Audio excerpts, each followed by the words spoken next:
La société moderne est en train de créer la génération la plus faible de l'histoire de l'humanité, et ce n'est pas un hasard. Nous sommes accros au confort, au besoin de validation et à la gratification immédiate. Exactement ce qu'Épictète nous avait prévenu détruirait notre caractère. Cet ancien esclave devenu le plus grand professeur de philosophie de Rome a identifié 10 comportements qui transforment des gens au potentiel immense en faibles d'esprit. Le plus terrifiant? Vous en faites probablement au moins 7 en ce moment même sans vous en rendre compte. Mais Épictète n'a pas seulement diagnostiqué le problème. Il nous a laissé un plan de transformation mentale qui peut reprogrammer votre cerveau de la faiblesse à la force en seulement 21 jours de pratique. Abonnez-vous à la chaîne, laissez votre like et commentez de quelle partie du monde vous regardez, parce que maintenant je vais tout vous raconter. As-tu remarqué comme tout devient facile autour de nous et comme notre patience disparaît presque au même rythme? Dans beaucoup de maisons, un simple bouton règle la chaleur, une pression courte et l'air devient doux. Un autre objet sur la table chauffe un plat en moins de 2 minutes. Quand une question surgit, un rectangle de verre donne la réponse en quelques secondes. Cette suite de gestes rapides paraît normale. Elle promet une vie sans heurts. Pourtant, elle cache un effet discret. L'effort quitte notre quotidien et avec lui part une partie de notre force intérieure. Le cerveau, comme le corps, a besoin de résistance pour rester solide. Quand tout se déroule sans frottement, il ne travaille plus. Il se relâche, il se ramollit. Une attente de 3 minutes dans une file semble déjà longue. Un ascenseur hors service ressemble à une petite crise. Avant, marcher 4 étages paraissait ordinaire. Aujourd'hui, cette montée devient une épreuve pour certains. Cette fragilité n'arrive pas d'un coup. Elle avance pas à pas, sans bruit, comme une pluie fine. Un jour, un événement plus rude se présente. Perte d'emploi, séparation, maladie. Alors le confort extérieur ne sert plus. Seule la force intérieure peut tenir l'esprit droit. Pour comprendre cette perte, il suffit d'observer une journée simple. Au réveil, le réveil sonne, souvent sur un téléphone. Le doigt glisse, la lumière s'allume. Le café coule tout seul. Aucun moment ne demande un vrai effort volontaire. Même les sons d'alarme sont doux, pensés pour ne pas heurter l'oreille.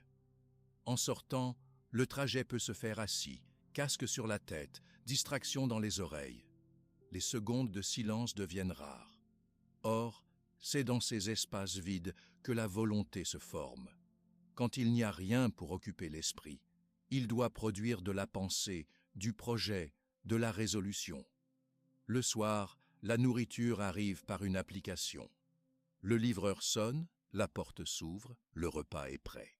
Cette chaîne enlève la planification, le marché, la cuisson.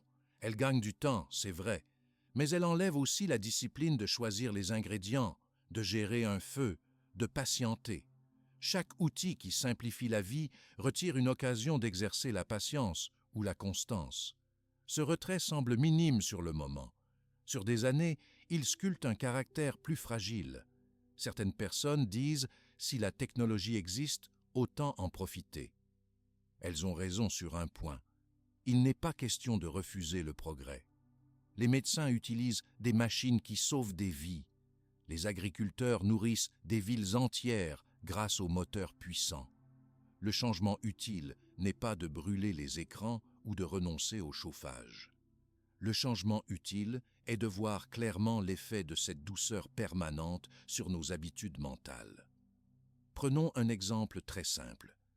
Dans un supermarché, la queue dure 5 minutes. Regarde les visages. Souvent, les sourcils se froncent au bout d'1 minute. Les pieds bougent, les soupirs sortent. Le temps objectif est court, mais l'irritation est grande. Pourquoi? Parce que le cerveau s'est habitué à l'immédiat. Il pense « tout doit arriver maintenant ». Chaque seconde supplémentaire devient une agression. Cette réaction montre le degré de sensibilité acquis.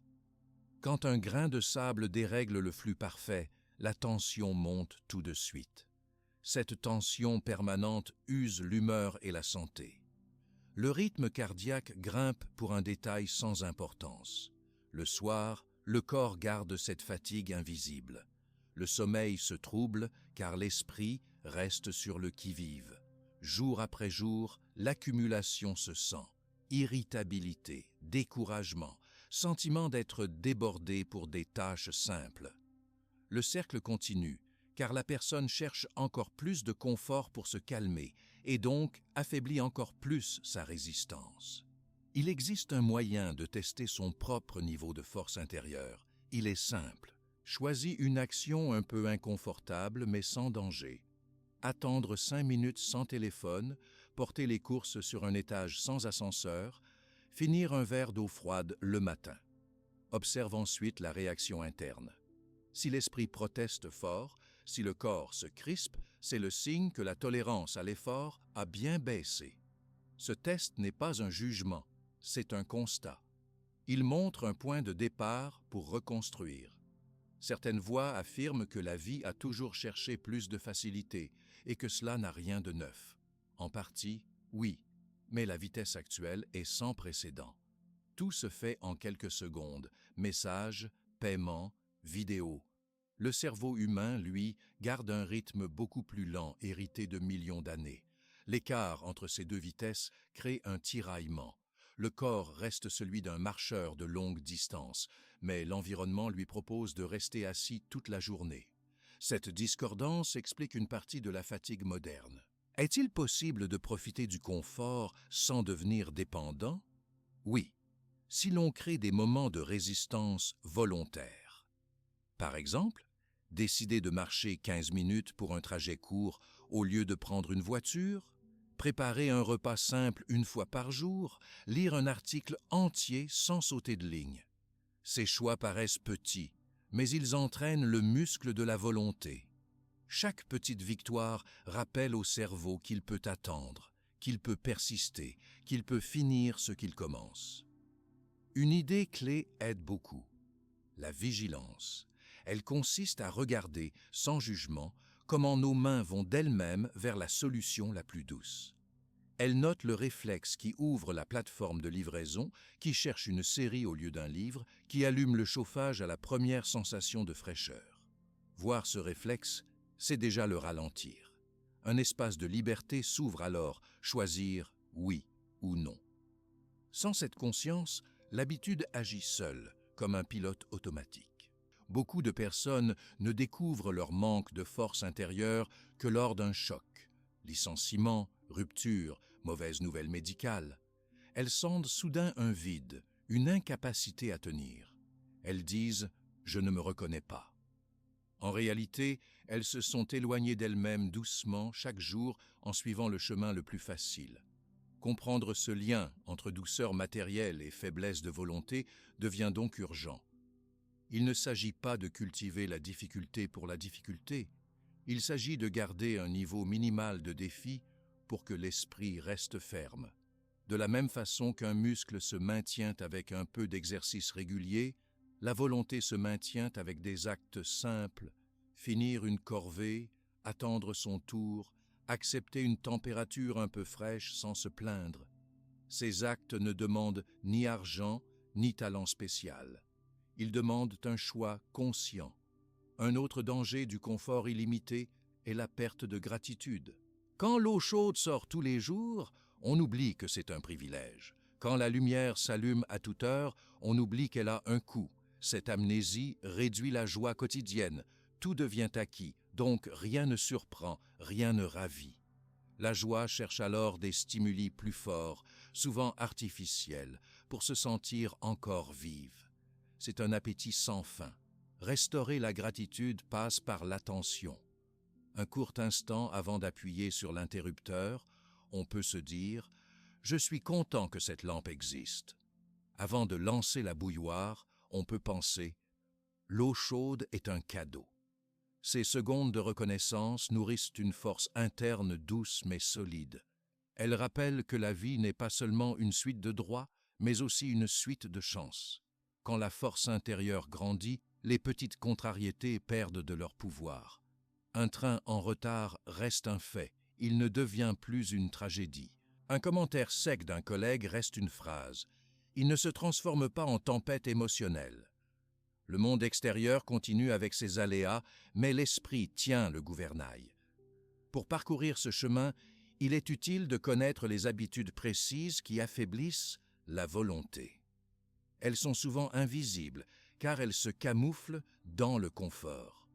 Épictète, il y a près de 2000 ans, en a décrit 10. Elles commencent par la plainte sans action, passent par l'accusation des autres, la peur du regard public et plusieurs autres pièges. Les nommer permet de les voir permet de choisir. Avant d'entrer dans ces 10 habitudes, le terrain doit être clair. La douceur matérielle n'est pas ennemie par nature. Elle devient un problème seulement si elle prend le contrôle de nos réflexes. Notre tâche est de rester maître de nos gestes, de nos pensées, de nos paroles. C'est là que réside la vraie liberté. Utiliser les outils modernes sans leur remettre le pouvoir sur notre humeur et nos décisions. Cette compréhension demande de la lucidité quotidienne. Observer la montée de l'irritation dans une file, sentir la tentation d'ouvrir une application au premier signe d'ennui, reconnaître l'envie d'augmenter le chauffage trop vite. Ces petites veilles forment un entraînement discret mais puissant. Elles exercent la même fibre mentale que l'on utilisera plus tard pour des efforts plus grands. Quand ce regard devient naturel, on peut alors attaquer directement les habitudes qui rongent la volonté. Chacune aura son antidote précis, son geste simple, son exercice journalier. Mais avant toute correction, il faut le constat honnête. La vie facile nous a rendus plus fragiles que nous le pensions. Cette phrase n'est pas une accusation, c'est une invitation à l'action, car réparer est possible, et même rapide si la décision est claire. Les pages qui suivent vont décrire ces habitudes une à une, avec leurs mécanismes, leurs coûts, et un moyen direct de les retourner en force. Pour l'instant, retenons un point, chaque confort accepté sans conscience enlève un grain de volonté. Chaque inconfort volontairement choisi le remet à sa place. Ainsi se construit une réserve d'énergie intérieure prête pour les moments sérieux. La journée commence. Le réveil sonne, et déjà une première phrase sort souvent de la bouche. « Je suis trop fatigué ». Le soleil n'a pas encore rempli la pièce. Pourtant, le cerveau envoie un signal de plainte. Cette parole paraît petite. Elle ouvre pourtant une porte. Derrière elle, d'autres phrases attendent. Le café est trop froid. Le bus est trop lent. Le collègue parle trop fort. Les plaintes avancent sans bruit. Elles remplissent l'air. Elles semblent donner un petit soulagement. En vérité, elles usent la volonté minute après minute. Plaindre signifie poser un regard critique sans passer à l'action. La bouche travaille, les mains restent immobiles. L'esprit croit avoir fait quelque chose parce qu'il a produit du son. C'est une illusion. La situation ne bouge pas. L'énergie part dans le vent. L'habitude se renforce quand rien ne vient la stopper. Après plusieurs semaines, le réflexe de plainte se déclenche dès qu'une gêne apparaît, même infime. La personne ne sent plus la frontière entre observation juste et plainte inutile. Tout devient matière à grogner. Le temps, la circulation, la longueur d'un mail, la chaleur d'une salle. Pour comprendre l'effet réel de cette habitude, il suffit de regarder le corps pendant la plainte. Les épaules tombent, la respiration devient courte, le front se plisse. Le système nerveux reçoit un message de tension. Il libère des hormones de stress. Ces hormones étaient utiles autrefois pour fuir un danger. Ici, il n'y a aucun danger, seulement un léger inconfort. Le corps dépense donc des ressources précieuses pour rien. À la fin de la journée, la fatigue est élevée. La personne pense que le travail l'a vidée.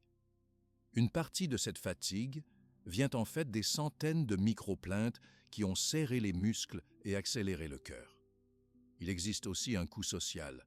Un collègue qui entend 10 phrases négatives avant midi perd son élan. Un ami qui reçoit toujours la même liste de soucis décroche son attention. Les liens se tendent. La confiance baisse. La plainte répète un message sous-entendu. Je ne peux rien faire. Ce message transmet une image de passivité. Les autres finissent par l'accepter comme un fait. Ils ne proposent plus de projet. Ils ne demandent plus d'aide. La personne se retrouve isolée sans comprendre pourquoi. Comment briser ce cycle? Le premier pas est de rendre la plainte visible. Elle aime rester automatique. Noter sur un papier chaque phrase négative pendant une matinée suffit pour créer une prise de conscience. Au début, la liste surprend. Souvent, elle dépasse plusieurs dizaines de lignes. Ce simple relevé montre l'ampleur du problème. Le jugement n'a aucune utilité ici. Il s'agit de voir, pas de se blâmer. Le deuxième pas est de placer un silence de 2 secondes avant chaque réaction verbale. 2 secondes paraissent courtes. Elles offrent pourtant un espace de choix. Dans cet espace, une question peut surgir. Ai-je une action possible? Si la réponse est oui, on agit. Si la réponse est non, on accepte le fait. Un exemple concret, il pleut. Peut-on arrêter la pluie? Non. Plutôt que de dire « encore cette météo horrible », on met un imperméable et on sort. Un autre exemple, la file au supermarché avance lentement. Peut-on accélérer le caissier? Non. On utilise l'attente pour respirer profond, pour étirer le dos, pour observer les pensées qui passent. Le troisième pas est de remplacer la plainte par une formulation neutre ou active. Au lieu de « ce café est trop froid », on dit « je vais le réchauffer 30 secondes ». Au lieu de « le collègue fait trop de bruit », on dit « je vais lui demander calmement de fermer la porte ». La parole devient un outil d'action, non un exutoire stérile. Cette transformation demande de la pratique, pas de la force héroïque. Chaque phrase corrigée renforce un circuit neuronal utile. Après quelques jours, la nouvelle manière de parler se lance seule. Il est aussi possible de créer une disposition intérieure qui réduit l'arrivée des plaintes. Un moyen simple consiste à formuler chaque matin une seule intention positive. Par exemple, « Aujourd'hui, je garde mon calme si un délai apparaît ». On écrit cette intention sur un papier visible. Le cerveau aime les rappels visuels. Quand la frustration monte, le regard tombe sur la note et la mémoire se réactive. Une seconde de lecture suffit pour relancer l'objectif. Le soir, un court bilan aide la consolidation. On prend 2 minutes avant de dormir. On ferme les yeux. On cherche 3 moments où l'on a réussi à éviter la plainte. On les nomme doucement à haute voix. Cette étape construit une boucle de récompense interne. Le cerveau enregistre que le comportement choisi apporte une sensation de réussite. Cette sensation est simple. Détente du ventre, chaleur légère dans la poitrine, respiration longue. C'est suffisant pour renforcer la pratique. Certaines situations restent difficiles. Un voisin bruyant, un service client lent, un appareil cassé déclenchent souvent des plaintes fortes. Dans ces cas, un protocole clair aide. 1. Décrire les faits sans adjectif. Exemple. La musique du voisin joue depuis 22h30. 2. Identifier l'impact précis.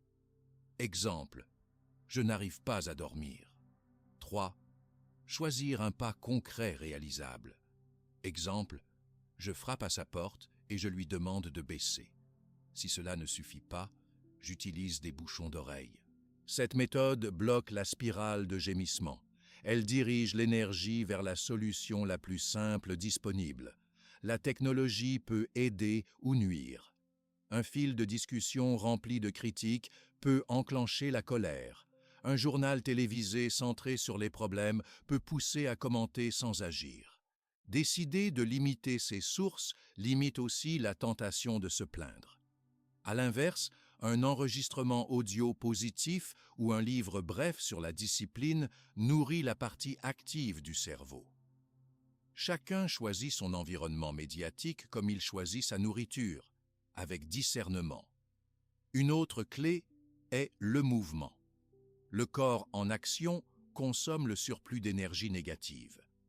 Une marche rapide de 10 minutes suffit souvent pour dissiper l'envie de râler. Le sang circule, l'oxygène monte, la perspective change. Le cerveau produit alors des substances qui apaisent et clarifient. La plainte trouve moins de place dans ce nouveau terrain chimique. Il existe enfin un bénéfice caché. Quand la plainte diminue, l'écoute augmente. L'oreille reçoit mieux les mots des autres. Les idées nouvelles entrent. La relation gagne en qualité. La personne devient plus agréable à côtoyer. Cette amélioration attire des chances de collaboration, donc d'avancement. Certains pensent que le succès dépend surtout du talent. Il dépend aussi de l'attitude. Une voix constructive ouvre des portes. Une question revient souvent. Faut-il bannir toute expression de malaise? La réponse est non. Exprimer un ressenti réel à sa place. La différence se trouve dans l'intention. Si l'intention est de chercher une solution ou un soutien, la parole est utile. Si l'intention est seulement de décharger une tension sans bouger, la parole devient nocive. La frontière est fine. L'observation intérieure permet de la sentir. Avec le temps, le silence peut devenir un allié puissant. Un silence court avant de parler, un silence pendant l'écoute, un silence après l'action. Ce silence n'est pas vide. Il contient la décision, l'attention, la présence. Il protège de la réaction impulsive. Il donne un espace pour que la sagesse se manifeste. Dans cet espace, la plainte perd sa racine. Les anciens philosophes, dont Épictète, utilisaient souvent la visualisation.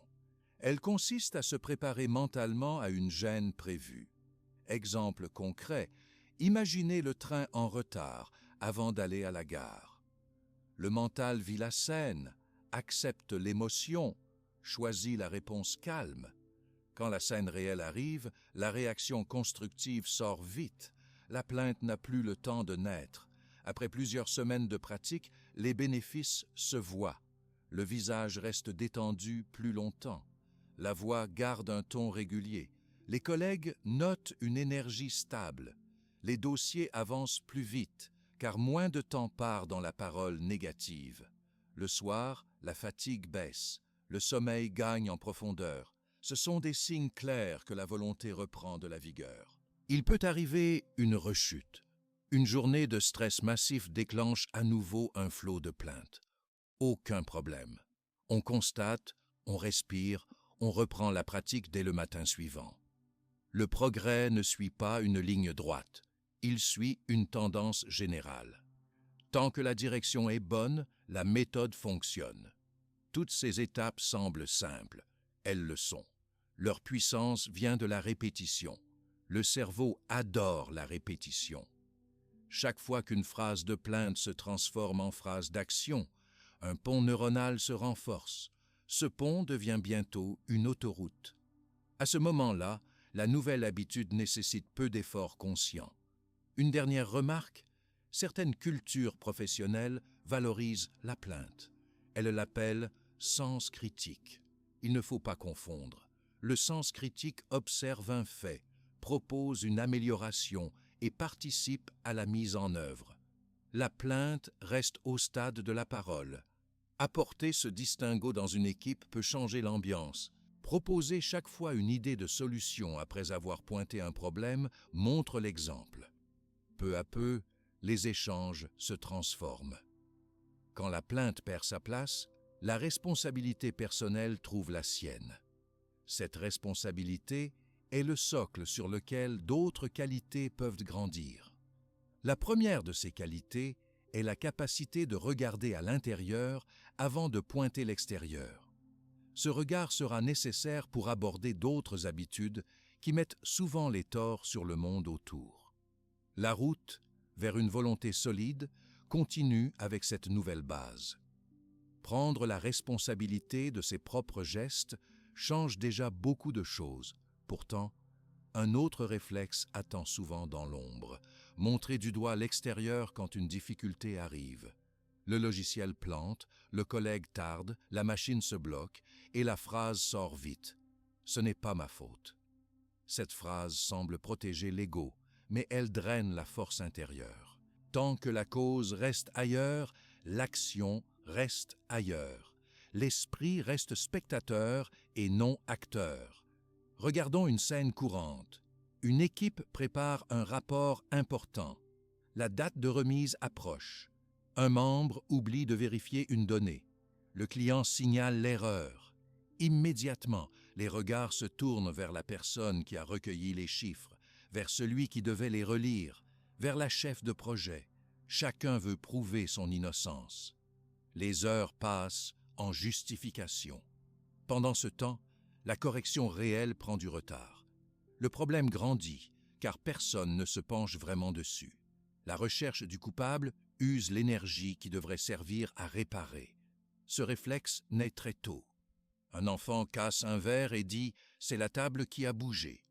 L'adulte parfois rit, parfois gronde, mais rarement guide vers la responsabilité. Les années passent, le réflexe se fige. À l'âge adulte, le doigt se tourne vers la famille, la politique, le climat, la conjoncture.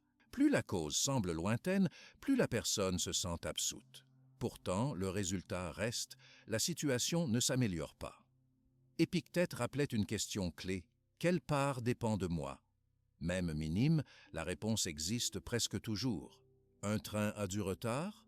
On peut lire des notes pendant l'attente, une erreur de livraison survient, on peut vérifier le stock avant la prochaine commande, le marché baisse, on peut adapter l'offre, apprendre une compétence, réduire une dépense. Cette attitude ne nie pas les obstacles réels. Elle reconnaît simplement qu'un morceau de contrôle demeure accessible. Pour intégrer cette démarche, un exercice simple aide. Chaque soir, écrire une ligne sur un fait désagréable du jour, puis ajouter sous cette ligne une action, même très petite, que l'on pourrait faire pour limiter ce type de fait à l'avenir. Exemple, fait. La réunion a débordé de 20 minutes. Action possible, préparer un ordre du jour clair avant la prochaine réunion. Cet outil génère deux effets. D'abord, il prouve par l'écriture qu'une solution existe. Ensuite, il entraîne la pensée proactive. Après quelques jours, l'esprit lance ce processus en direct, sans papier. Quand le bus se bloque dans les embouteillages, la question « Quelle part dépend de moi ?» arrive presque seule. Il est important de distinguer responsabilité et culpabilité. La culpabilité fige, la responsabilité libère. La culpabilité dit « Je suis mauvais ». La responsabilité dit « J'ai un rôle dans cet événement et je peux agir pour changer la suite ». Ce glissement enlève la honte qui paralyse et laisse place à l'élan qui transforme. Pour l'entretenir, certains répètent une phrase courte dès qu'un souci apparaît. « Je prends ma part ». 3 mots suffisent à orienter le cerveau vers l'intérieur, non vers l'extérieur. Un autre frein à l'acceptation de responsabilité est la peur du jugement. Beaucoup craignent de paraître faibles s'ils admettent une part d'erreur. Pourtant, l'observation montre l'inverse. Une personne qui reconnaît honnêtement sa faute gagne du respect, car cette honnêteté est rare. Elle démontre du courage et de la clarté.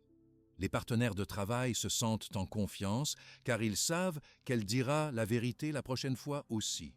Les relations deviennent plus solides, car la transparence remplace la méfiance. Voyons maintenant la mécanique interne du blâme. Quand un problème surgit, le système nerveux déclenche une alerte. Le rythme cardiaque monte, la respiration s'accélère. Le cerveau cherche vite une explication. Pointer quelqu'un d'autre offre une sortie immédiate à la tension.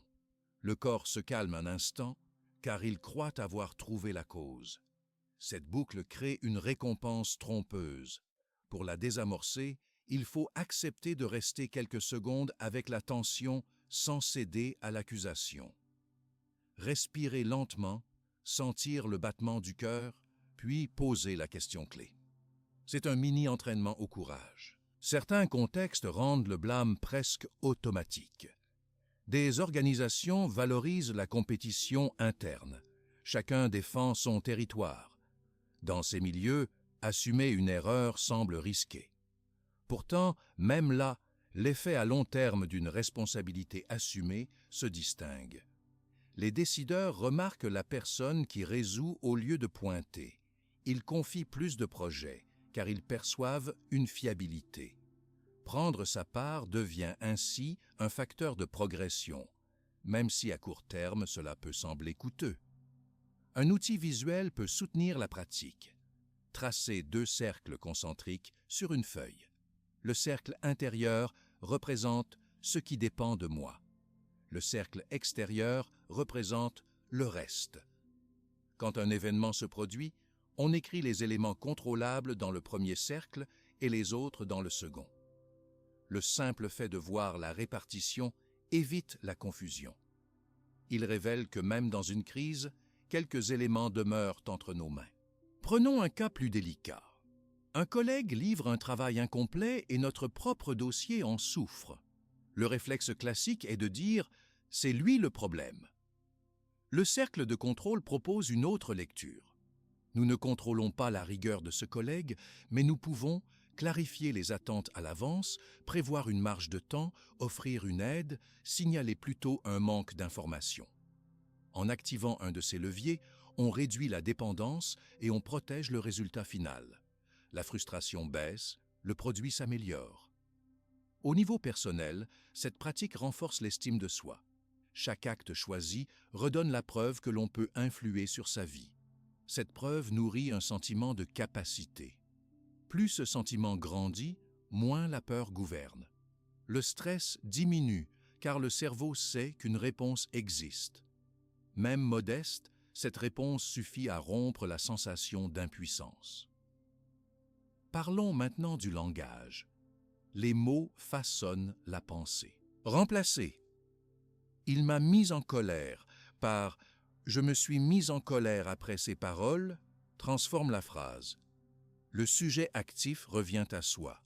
La phrase indique que l'émotion a été créée à l'intérieur, non imposée de l'extérieur. Ce changement vide la colère de son carburant. Il invite à chercher comment réguler la réaction plutôt que comment changer la personne en face. Pratiquer ce type de grammaire consciente demande de l'attention, mais elle devient vite naturelle. Une résistance fréquente apparaît. Si je prends ma part, l'autre va s'en tirer sans rien apprendre. En réalité, assumer sa part n'empêche pas de signaler la part de l'autre. La différence est l'ordre d'apparition. On commence par soi, puis on expose les faits concernant l'autre sans jugement. Cet ordre crée une atmosphère de dialogue, non de duel. L'autre se sent moins attaqué et devient plus ouvert à la correction. Un exercice collectif peut fortifier cette culture. À la fin d'un projet, chaque membre écrit ce qu'il aurait pu mieux faire. Puis chacun partage. Aucun commentaire, aucune critique, juste l'écoute.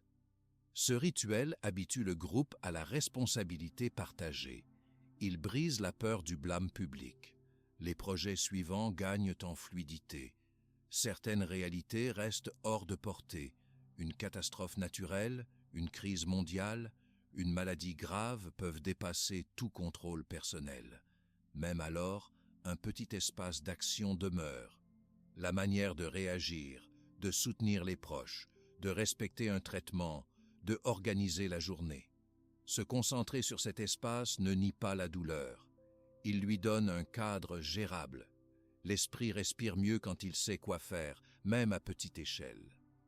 Le lien entre responsabilité et créativité est direct. Quand on admet qu'un problème nous concerne, le cerveau cherche des idées neuves. L'attention se tourne vers les ressources, non vers les excuses. Souvent, la solution apparaît plus vite qu'imaginé.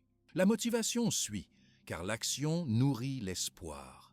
Cette dynamique positive remplace le cercle vicieux du blâme, où rien n'avance. Il est utile de célébrer les moments où l'on a choisi la responsabilité. Pas besoin de grands gestes. Un simple « bien joué » mental, un sourire, une note dans un carnet. Cette reconnaissance renforce la voie choisie. Le cerveau associe la prise de responsabilité à une émotion agréable, légère et durable. L'automatisme s'ancre. La pratique quotidienne peut commencer par une règle simple appelée la règle de la minute. Quand un obstacle se dresse, on se donne 60 secondes pour trouver une action faisable maintenant ou dans la journée. Cette limite de temps évite la rumination et l'accusation. Elle place l'énergie dans le concret. Au fil des jours, la recherche d'action devient presque instantanée. Le mental gagne en vivacité car il s'entraîne comme un muscle. Des jours de fatigue peuvent faire glisser vers le vieux réflexe du blâme. Dans ces moments, revenir au corps aide. Inspirer lentement, sentir le poids des pieds sur le sol, relâcher les épaules. Le simple ancrage physique réduit le flot émotionnel. Le choix redevient possible. Une phrase calme peut sortir. « D'accord, quel petit pas puis-je faire ici et maintenant ?» Prendre sa part de responsabilité ne signifie pas tout porter sur ses épaules. Savoir demander de l'aide fait partie de l'action. La différence avec le blâme est l'état d'esprit. Demander de l'aide assume une incapacité passagère et cherche un renfort. Accuser renvoie toute la charge et ferme la coopération. La première option construit un lien, la seconde coupe le pont. Quand la responsabilité devient une habitude, la satisfaction personnelle augmente. Finir une journée en sachant que l'on a pris part aux solutions donne une paix intérieure. Le sommeil gagne en qualité. Au réveil, la motivation vient plus vite, car l'inertie des problèmes non résolus est moindre.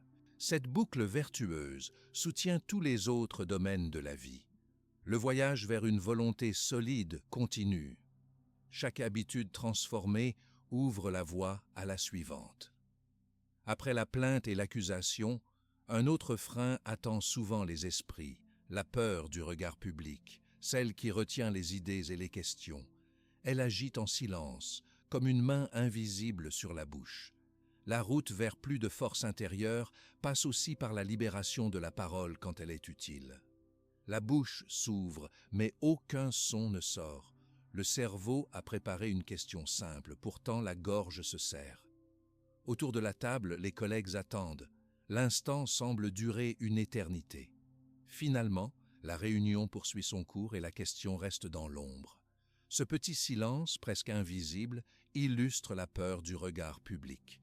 Cette peur naît souvent très tôt. Un élève lève la main à l'école, se trompe, entend des rires et décide qu'il vaut mieux se taire.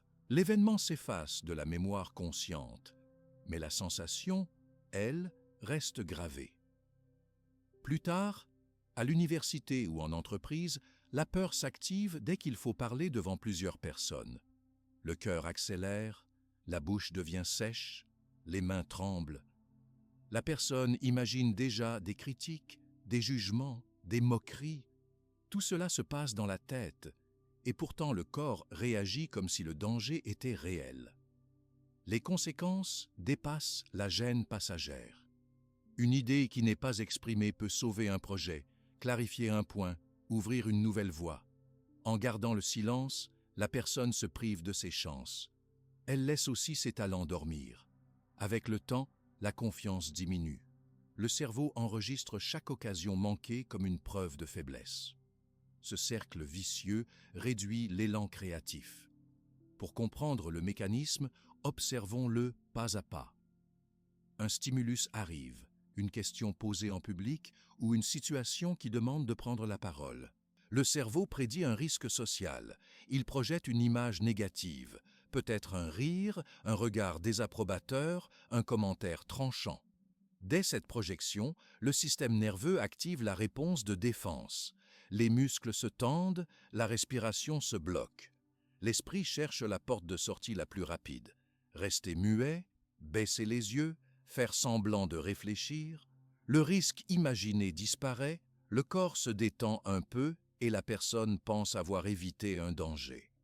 Pourtant, elle a aussi perdu une occasion d'apprendre ou de contribuer. Une première clé pour briser ce réflexe est la distinction entre l'audience réelle et l'audience imaginaire. Dans la plupart des salles, chaque personne pense surtout à ses propres idées, à son propre rôle, à ses propres soucis. L'attention des autres est bien plus courte que ce que la peur suppose. Rappeler ce fait simple réduit déjà la pression intérieure. Pour l'ancrer, un exercice consiste à regarder calmement le public avant de parler et à noter en silence « Chacun a son monde intérieur, moi aussi ». Ensuite vient la technique de l'exposition progressive. Elle suit un principe clair. Commencer petit, répéter, puis élargir. Le premier pas peut être de dire une phrase très courte dans une réunion informelle, « je valide » ou « je pose une question ». L'objectif n'est pas de briller.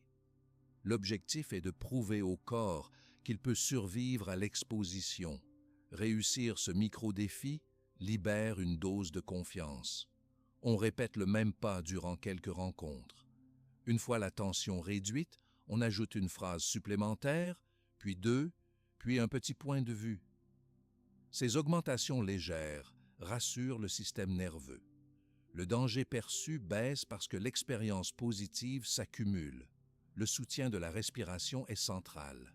Avant de parler, inspirez par le nez pendant 3 secondes, retenir l'air 1 seconde, expirer par la bouche pendant 4 secondes. Ce cycle ralentit le cœur et signale au cerveau que la situation est maîtrisable. Répéter ce cycle 3 fois suffit souvent à couper le pic d'adrénaline. Le positionnement du corps indique aussi beaucoup à l'esprit. Se tenir droit, pieds ancrés au sol, épaules ouvertes, regard horizontal envoie un message interne de stabilité. Ce simple ajustement change la chimie du corps, un taux légèrement plus élevé d'hormones de confiance apparaît. Pratiquer cette posture quelques minutes par jour, même seul, prépare le cerveau à la maintenir en public.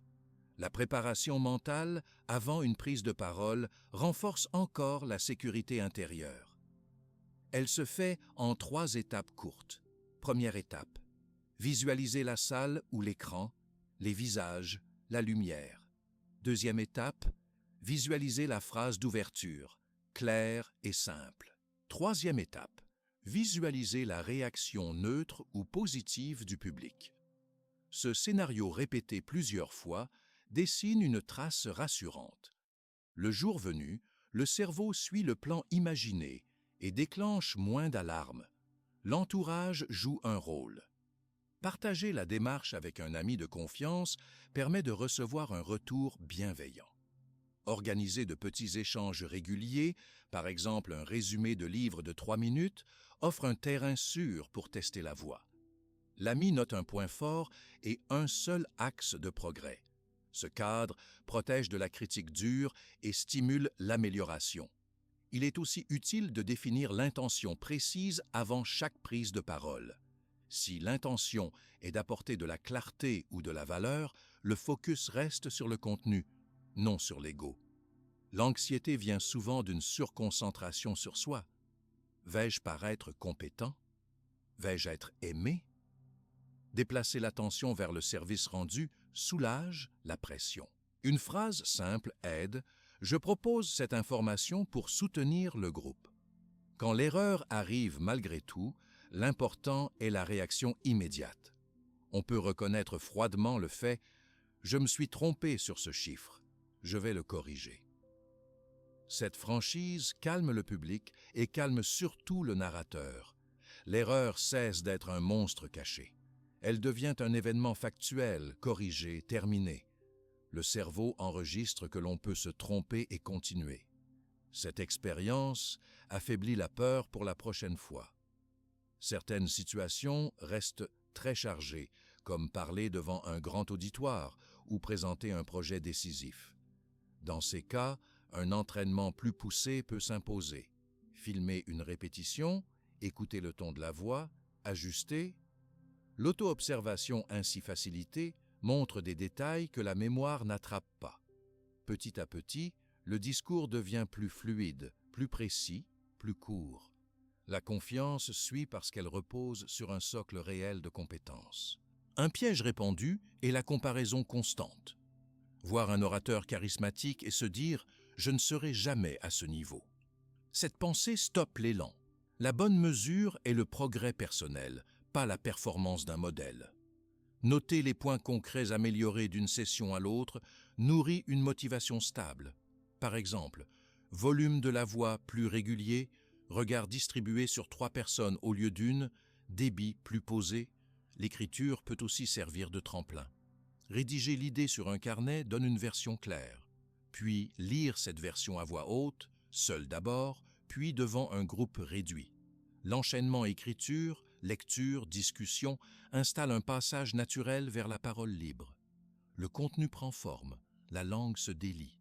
Parlons du rôle de l'erreur dans l'apprentissage. Chaque bafouillage, chaque trou de mémoire est un signal. Plutôt que de voir un échec, on peut voir une information. La structure était floue, la respiration manquait, la préparation était trop brève. En isolant le facteur précis, on ajuste. De cette manière, l'erreur passe du statut de menace à celui de professeur. La peur du jugement touche également l'écrit public. Envoyer un mail à toute une équipe, publier une note interne, poster un commentaire sur un réseau professionnel. Le processus de libération suit les mêmes lignes. Commencer par un petit message, relire à voix haute, vérifier la clarté, appuyer sur « envoyer » malgré le battement d'estomac. Le corps ressent la même tension et reçoit le même apprentissage quand la réaction des autres s'avère neutre ou positive. Une question arrive souvent. Et si la critique est réelle et négative? Dans ce cas, distinguez la forme et le fond. Si la critique porte un argument solide, l'accueillir et remercier. Si la critique se limite à une moquerie vide, la considérer comme un bruit sans importance. Ce tri mental protège l'équilibre émotionnel. Il rappelle que tout avis n'est pas un verdict absolu. Un dernier outil, très simple, consiste à sourire légèrement avant de parler. Le sourire détend la mâchoire, libère la voix, met à l'aise les auditeurs. Il envoie au cerveau un signal positif. Ce détail, répété, devient un déclencheur de calme. Tous ces pas peuvent sembler nombreux. Les intégrer un par un suffit, respirer, poser une phrase courte, se préparer, accueillir l'erreur. Le corps assimile le processus. Après quelques semaines, la personne retrouve un pouvoir essentiel, dire ce qu'elle pense quand c'est utile. Cette libération ouvre la voie à des actions plus vastes, car la parole claire est souvent l'étape avant la décision. Une fois cette barrière levée, un autre obstacle apparaît souvent dans le quotidien moderne, le report constant des tâches, ce glissement doux qui transforme une simple action en montagne mentale. La tâche se présente, claire, bien définie. Le cerveau reçoit l'ordre, ouvrir le dossier, écrire une page, ranger 3 feuilles, passer un appel de 2 minutes. Pourtant, la main n'avance pas vers le clavier ni vers le téléphone. Une autre idée apparaît, vérifier les messages, préparer un thé, lire un titre d'actualité. Cette idée semble inoffensive. Elle promet un répit d'1 ou 2 minutes. Le corps dit « oui ». La tâche attendra. Le glissement a commencé. Remettre au lendemain paraît souvent anodin, car rien d'urgent ne s'effondre tout de suite. Un jour de délai semble presque rien. Pourtant, chaque report ajoute un poids mental. Le cerveau doit se souvenir qu'un travail reste ouvert. Cette mémoire consommée bloque une partie de l'attention. Plus il y a de tâches en attente, plus la mémoire se disperse. Le soir, la fatigue ressentie vient autant de ce stockage que de l'activité réelle. Voyons les étapes précises du mécanisme. La première étape est une perception de difficulté. La tâche semble longue, floue, ennuyeuse ou simplement nouvelle. Le cerveau, programmé pour économiser l'énergie, enregistre un coût possible. Il cherche alors une sortie rapide. Deuxième étape, l'arrivée d'une distraction facile. Un objet brille, vibre, sonne. Il offre une récompense immédiate. Une image plaisante, un message, une friandise. Troisième étape, le compromis interne. La voix intérieure dit « Je fais cette petite pause et je reviens juste après ». Quatrième étape, la fuite de l'attention. Le temps passe, souvent plus que prévu. Quand on revient, la tâche semble encore plus lourde, car s'y ajoute la culpabilité d'avoir traîné. La boucle est bouclée, prête à se répéter. Pour stopper ce cycle, le premier outil est la découpe. Une tâche large devient une série d'actions minuscules.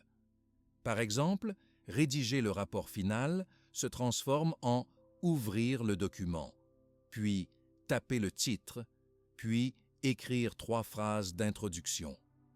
Chaque sous-action doit paraître si facile qu'elle ne déclenche pas d'alarme de dépense d'énergie. Le cerveau accepte de passer à l'acte car le coût perçu est faible. Une fois commencé, l'élan arrive souvent tout seul. On se dit « puisque je suis lancé, je continue 5 minutes de plus ». Ainsi, le premier pas sert de rampe. Le deuxième outil se nomme le créneau fixe. Choisir une plage horaire précise, la même chaque jour, neutralise la négociation interne. Si l'esprit sait que de 8h30 à 8h50 se déroule toujours la rédaction, il discute moins. Le corps apprend cette routine et s'y rend comme on marche vers un arrêt de bus. La clé est de garder ce créneau court au début, même 10 minutes. La régularité compte plus que la durée. Le troisième outil est l'environnement nettoyé. Avant de commencer, rangez la table, fermez les onglets inutiles, éloignez le téléphone hors de portée de main. Ce geste de préparation retire les déclencheurs de distraction. Il envoie un signal clair. Ici, maintenant, une seule chose compte. Certaines personnes mettent aussi un casque sans musique, juste pour marquer la frontière. Une question surgit. Que faire quand la tentation se présente malgré tout? La réponse tient en 3 secondes. 1. Nommer la tentation. Je veux regarder la météo. 2. Respirer lentement une fois. 3. Se redire l'action minuscule qui était prévue. Je tape une phrase. Ce petit protocole donne au cortex rationnel le temps de reprendre la main. Sans ces 3 secondes, l'impulsion gagne. Il existe aussi la méthode du contrat public. Annoncer à une personne de confiance que l'on enverra le travail terminé avant une heure précise crée une pression douce mais réelle. Le cerveau social, soucieux de cohérence, mobilise alors plus de discipline pour éviter d'être défaillant. Choisir un partenaire bienveillant mais ferme augmente l'efficacité du pacte. Parlons maintenant du rôle des émotions. Souvent, la tâche reportée contient une part d'anxiété cachée. Peur de se tromper, peur d'être jugé, peur de découvrir un manque de compétences. Reconnaître cette peur à voix basse diminue sa force. On peut dire « j'ai peur de livrer un texte imparfait ». Puis on ajoute une phrase réaliste.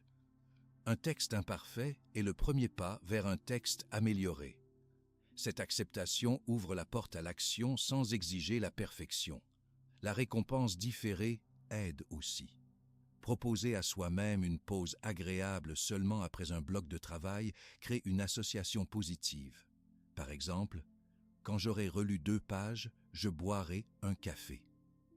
Il est essentiel de respecter la règle. Pas de café avant la relecture. Sinon, le cerveau apprend que les promesses ne valent rien. Certaines tâches sont reportées depuis des semaines, parfois des mois. Elles deviennent des ombres menaçantes. Une approche radicale peut libérer l'esprit. Décider de les supprimer ou de les déléguer. Si la tâche n'est plus vraiment utile, la rayer sans regret. Si elle est nécessaire mais hors de notre compétence, la confier à quelqu'un de plus apte. Cette décision nettoie la liste mentale et restaure l'énergie. Pour évaluer l'importance réelle d'une tâche, un filtre simple aide. Contribue-t-elle à mes objectifs principaux? Écrire ces objectifs sur une feuille visible donne une référence. Tout ce qui n'alimente pas ces lignes peut être reconsidéré. Moins de tâches superflues signifie moins de tentation de remettre, car l'attention se concentre sur l'essentiel. Le corps influence aussi la capacité à agir sans délai. Un manque de sommeil, une alimentation trop riche, un manque de mouvement rendent la volonté plus faible. Le cerveau fatigué choisit la voie la plus simple, différer. Ainsi, une marche rapide de 15 minutes, un verre d'eau, une nuit complète peuvent te valoir un manuel de productivité. Prendre soin du corps n'est pas un luxe, c'est un soutien direct à la décision. Les outils numériques peuvent devenir des alliés si on les règle. Sur beaucoup de téléphones, une fonction limite l'usage d'une application après un temps choisi. Activez-la pour les réseaux sociaux, désactivez-la pour les documents de travail. Le soir, placez l'appareil dans une autre pièce. Cette barrière physique supprime le réflexe de vérifier l'écran toutes les 2 minutes. Imaginer les conséquences du report prolongé peut aussi motiver. Fermez les yeux et visualisez la date limite arrivée sans que le travail soit fait. Stress élevé, réputation abîmée, temps libre sacrifié pour rattraper. Cette image négative, si elle reste brève, pousse à agir. Juste après, visualisez le résultat opposé. Travail fini, esprit léger, soirée libre. Le contraste donne un élan immédiat. Un calendrier papier affiché au mur offre un suivi visuel. Chaque jour où la tâche principale est accomplie, tracez une croix rouge. Au bout de quelques jours, une chaîne apparaît. Le désir de ne pas briser cette chaîne aide à continuer. Cette méthode, bien connue, reste efficace parce qu'elle transforme le progrès en images concrètes. Acceptons aussi les jours imparfaits. Il arrive qu'une urgence familiale ou une fatigue aiguë casse la routine. Le risque est alors de se critiquer durement et de lâcher complètement. Mieux vaut reconnaître l'écart, noter la raison, puis reprendre dès le lendemain.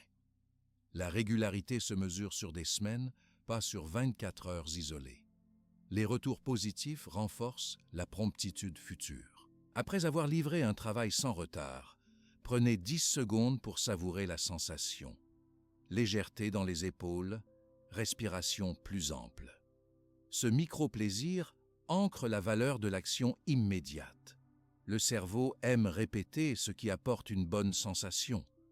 Lorsque plusieurs tâches se disputent, la priorité, la règle de l'unique chose règle le conflit. Choisissez la tâche qui aura l'impact le plus grand si elle est faite aujourd'hui. Concentrez-vous dessus jusqu'à ce qu'elle avance de manière visible. Cette focalisation réduit la dispersion, donc l'envie de remettre. Dernier point, la parole intérieure. Remplacer « je dois » par « je choisis » modifie le sentiment. Je choisis de préparer cette présentation maintenant, rappelle la liberté. La contrainte pèse moins, l'engagement augmente. En prononçant cette phrase, on se rappelle que la décision appartient à soi, non à une force externe. Quand la tendance à garantir des débuts rapides devient une seconde nature, l'esprit gagne un temps précieux. La liste des choses en suspens se réduit. Le soir, le corps se détend plus vite. Le sommeil arrive sans le film mental des tâches oubliées. Au réveil, la motivation vient plus vite, car le passé n'encombre plus la tête. Ce nouvel élan révèle un autre défi. Garder le goût de l'effort plutôt que de chercher toujours la voie la plus douce pour le corps et l'esprit. Sans cette vigilance, le confort envahira à nouveau la journée. Choisir l'effort volontaire demande une attention constante. Dès que cette attention baisse, le corps et l'esprit cherchent le chemin le plus doux. Monter un escalier paraît pénible, lire un chapitre paraît ennuyeux, apprendre une formule paraît inutile. Le confort moderne propose une solution rapide pour chaque gêne. Un escalator se dresse, un divertissement clignote, une livraison arrive. Si l'on accepte toujours ces offres, la résistance naturelle diminue. Peu à peu, le moindre effort semble gigantesque. Regardons une matinée ordinaire. Le réveil sonne. Il suffirait de se lever et d'étirer les bras, pourtant la main cherche le bouton « Répéter ». 10 minutes passent, le sang circule encore lentement. Ensuite, le trajet jusqu'au travail. 2 options, marcher 20 minutes ou prendre un véhicule en bas de l'immeuble. La seconde option paraît plus tentante. Le corps reste assis. Arrivé sur place, un escalator monte 2 étages. Les jambes pourraient porter le poids, mais la bande mobile semble plus pratique. La journée continue sur ce mode. Chaque fois qu'un choix apparaît, la solution la plus douce l'emporte. Aucun acte isolé ne semble grave. Cependant, l'effet cumulé façonne un organisme moins robuste. Au niveau mental, un schéma semblable existe. Avant, lire un article entier demandait attention et patience. Maintenant, un flux de vidéos courtes propose un plaisir instantané. Le cerveau reçoit des images rapides, des sons vifs, des récompenses faciles. Il apprend à chercher ses pics sans fin. Quand arrive un texte long ou une tâche complexe, l'esprit s'agite. Il réclame un stimulus rapide. Cette agitation pousse à abandonner l'étude et à ouvrir une autre source de distraction. La capacité de concentration s'amincit. Un danger suit ce manque d'effort, la consommation sans limite pour remplir un vide intérieur.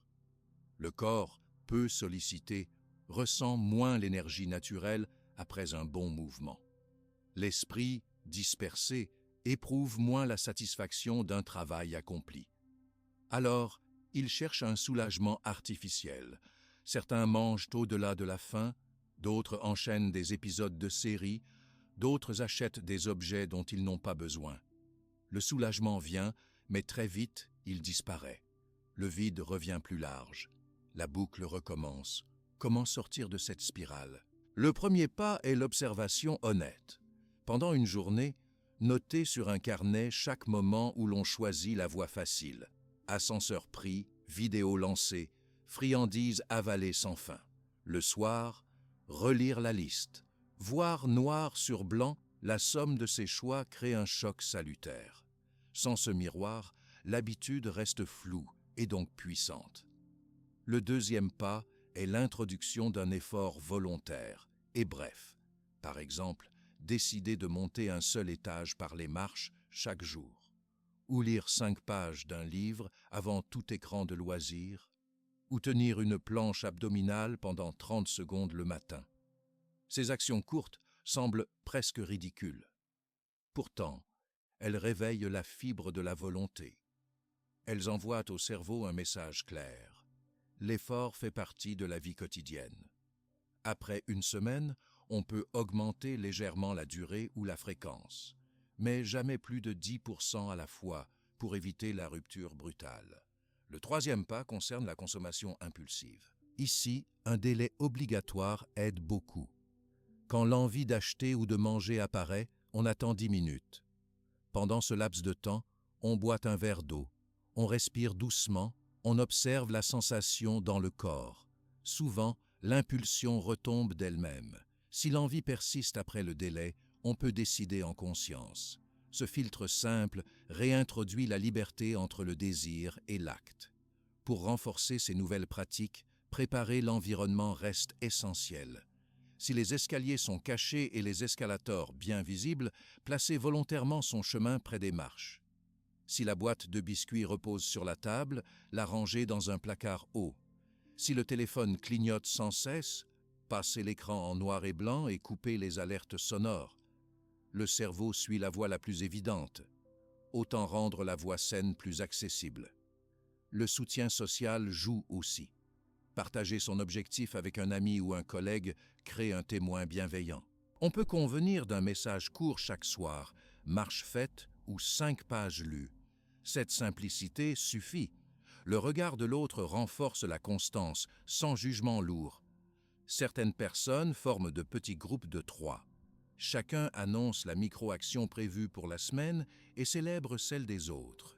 La joie partagée augmente la motivation. Un obstacle fréquent est la fatigue après le travail. Beaucoup pensent « je n'ai plus d'énergie pour bouger, je vais me reposer ». En réalité, 10 minutes de mouvement doux comme des étirements ou une marche lente régénèrent souvent plus qu'un écran passif. Le sang circule, les muscles se détendent, l'esprit se clarifie. Pour convaincre le cerveau, il suffit d'essayer une fois. Notez ensuite l'état de bien-être ouvre la voie au prochain essai. Le lien entre effort physique et stabilité émotionnelle mérite une note. Le mouvement régulier libère des substances qui apaisent le système nerveux. Après un petit entraînement, l'humeur se stabilise, la patience grimpe, l'anxiété baisse. Ce résultat ne demande pas une heure de sport intense. Il suffit d'un quart d'heure de marche rapide, un jour sur 2, et de quelques postures de force simples 2 fois par semaine.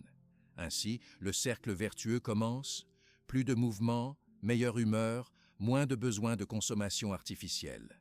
Du côté mental, la concentration s'entraîne comme un muscle. Choisir une activité silencieuse, comme la lecture ou l'écriture, et y rester 5 minutes sans interruption. Quand l'esprit part, on le ramène doucement. Chaque retour est une répétition utile. Après quelques jours, allongez à 6 minutes, puis 7. Le point important est la régularité, non la durée héroïque. Au bout de 3 semaines, constatez la différence. Lire une page entière sans sauter de ligne devient plus naturel. Suivre une conversation longue devient plus facile. La nourriture peut soutenir ou saboter l'effort. Des repas riches en sucre rapide provoquent un pic d'énergie suivi d'un creux. Pendant le creux, la volonté vacille et la tentation de distraction monte. Équilibrer chaque repas avec des légumes, une source de protéines et un peu de bonne graisse évite ces montagnes russes. Boire assez d'eau maintient la vigilance. Un corps hydraté pense plus clairement, donc résiste mieux aux écrans attirants. Certains diront « je n'ai pas le temps pour ces ajustements ». Cette perception vient souvent d'un emploi du temps bourré de distractions non reconnues. Comptons. 3 visions rapides des réseaux dans la matinée, 5 minutes chacune, font 15 minutes. 2 vidéos à la pause déjeuner, 10 minutes chacune, font 20 minutes. Le soir, une dérive de 30 minutes devant une série. Total, environ 1 heure par jour. Une partie de cette heure peut basculer vers l'effort choisi sans enlever autre chose. Quand un week-end arrive, il peut servir de laboratoire d'expérimentation. Programmer une sortie à pied dans un parc, 20 minutes sans téléphone, ou cuisiner un repas maison simple au lieu d'une commande. L'expérience directe vaut plus qu'un long discours. Le plaisir ressenti après l'action convainc mieux que des arguments théoriques. Une difficulté apparaît parfois, la comparaison avec des personnes très sportives ou très disciplinées. Cette comparaison décourage. Pour l'éviter, revenir à la règle de progrès personnel. On note la base actuelle, par exemple 2 étages de marche sans s'arrêter. Puis on vise modestement 3 étages au bout de 2 semaines. La seule référence est la version d'hier de soi-même. Cette approche calme l'esprit et soutient la confiance. Le soir, un petit tableau de gratitude renforce la motivation. Notez 3 efforts accomplis. J'ai marché au lieu de prendre l'ascenseur, j'ai lu 5 pages sans téléphone, j'ai attendu 10 minutes avant d'acheter le snack. Cette revue positive clôture la journée sur une sensation de victoire. Le sommeil vient plus paisible. Parfois, une rechute survient. On passe une soirée entière à faire défiler des contenus courts, on mange sans faim, on reste assis toute la journée. Ici, pas d'autoflagellation. Observer, comprendre la cause, fatigue, émotions difficiles, manque de préparation. Ensuite, reprendre le plan dès le matin suivant. La cohérence compte sur la durée, pas sur la perfection quotidienne. Le rôle de la lumière naturelle est souvent sous-estimé. Exposer le visage à la lumière du jour tôt dans la matinée régule l'horloge interne. Cette régulation améliore l'énergie diurne et le repos nocturne. Un sommeil de qualité recharge la volonté. Ainsi, 5 minutes à la fenêtre ou dans la rue dès le lever deviennent un carburant invisible pour toute la journée. Un mot sur l'argent utilisé dans la consommation impulsive. Tenir un carnet de dépenses inattendu peut choquer. Chaque café supplémentaire, chaque objet acheté sur un coup de tête, chaque abonnement qui roule sans usage, au bout d'1 mois, une somme apparaît. Décider de rediriger 1/3 de cette somme vers une activité qui demande un effort choisi, comme un cours de danse ou un club de lecture, transforme la tentation en ressource. Finalement, l'effort volontaire redonne un sens plus profond au plaisir simple. Un repas après une randonnée a une saveur plus riche. Un film après une séance d'apprentissage a un goût plus doux. Le contraste entre effort et détente crée la satisfaction durable. Sans effort, le plaisir s'affadit. Le corps réclame alors une dose plus forte pour ressentir quelque chose. C'est le piège de l'excès. Réintroduire l'effort dans la vie quotidienne ne signifie pas vivre dans la dureté permanente. Il s'agit de garder le système nerveux habitué à une dose minimale de résistance. Ainsi, le jour où un vrai défi arrive, comme un souci de travail ou une tension familiale, l'organisme sait déjà mobiliser ses ressources. Il ne s'effondre pas devant la première difficulté. En rendant l'effort normal et la consommation mesurée, on construit un socle solide. Ce socle prépare à gérer d'autres mouvements internes, comme l'envie qui surgit quand un proche réussit mieux que soi, ou le besoin de parler sans cesse de soi. Savourer un repas après une marche rend le goût plus vivant. Cette satisfaction claire ouvre aussi la porte à une autre scène intérieure. Voir un ami qui progresse plus vite, sentir une pointe d'aigreur et, sans s'en rendre compte, perdre la joie acquise. Cette pointe se nomme l'envie. Elle apparaît sans prévenir quand quelqu'un reçoit une promotion, achète une maison ou publie un livre. Elle chuchote « Pourquoi pas moi ?» Si l'on ne la voit pas, elle grandit et vole l'énergie qui devrait nourrir nos propres pas. L'envie suit un chemin précis. D'abord, une information arrive. Un collègue partage une réussite. Ensuite, le cerveau compare cette réussite à notre situation actuelle. S'il perçoit un écart défavorable, il déclenche une émotion de manque. Le corps réagit. Chaleur dans la poitrine, tension dans la gorge, pensée serrée. Enfin, l'esprit cherche une explication pour calmer l'inconfort. Parfois, il critique la personne, elle a eu de la chance. Parfois, il se rabaisse, je suis nul. Dans les deux cas, l'énergie se gaspille. La première clé est de reconnaître l'envie dès ses premiers signes physiques. Quand la poitrine chauffe ou que le ventre se noue, on nomme doucement « c'est de l'envie ». Nommer l'émotion la rend visible. Elle cesse d'être une force secrète. On peut alors respirer lentement 3 fois, ce qui ramène le système nerveux à un état plus neutre. La deuxième clé est de transformer l'envie en information utile. L'émotion indique un désir non satisfait. Plutôt que de lutter contre ce désir, il est possible de l'éclairer. Quel aspect de cette réussite me parle? Plus de liberté, plus de reconnaissance, une compétence nouvelle? Écrire la réponse sur un carnet éclaire un besoin personnel. À partir de là, on peut bâtir un plan concret pour réduire l'écart. Par exemple, si le désir est d'apprendre une langue, on note « Je m'inscris à un cours en ligne 30 minutes chaque matin ». La troisième clé consiste à féliciter la personne concernée, même si l'émotion persiste. Un message simple « Bravo pour ton projet, c'est mérité ». Ce geste extérieur crée un pont positif. Il prouve au cerveau que l'on peut célébrer sans perdre. Souvent, cet acte libère déjà une partie de la tension. De plus, il ouvre la porte à un échange honnête. Comment as-tu procédé? La réponse peut contenir des conseils précieux. La comparaison constante avec des images filtrées sur les réseaux renforce l'envie. Chaque photo d'un voyage ou d'un nouveau poste imprime au cerveau un sentiment de retard. Pour limiter ce bombardement, on peut décider d'un temps précis d'exposition, par exemple 10 minutes après le déjeuner. Hors de ce créneau, l'application reste fermée. Cette barrière protège l'esprit et laisse le temps de construire sa propre route. Le sommeil influence aussi la susceptibilité à l'envie. Un manque de repos augmente l'irritabilité. Les émotions négatives jaillissent plus vite.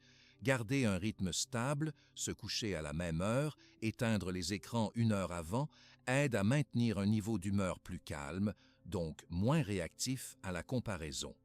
Une autre force use l'énergie disponible. Parler sans écouter. Cela arrive souvent quand on veut prouver sa valeur ou quand on cherche une validation rapide.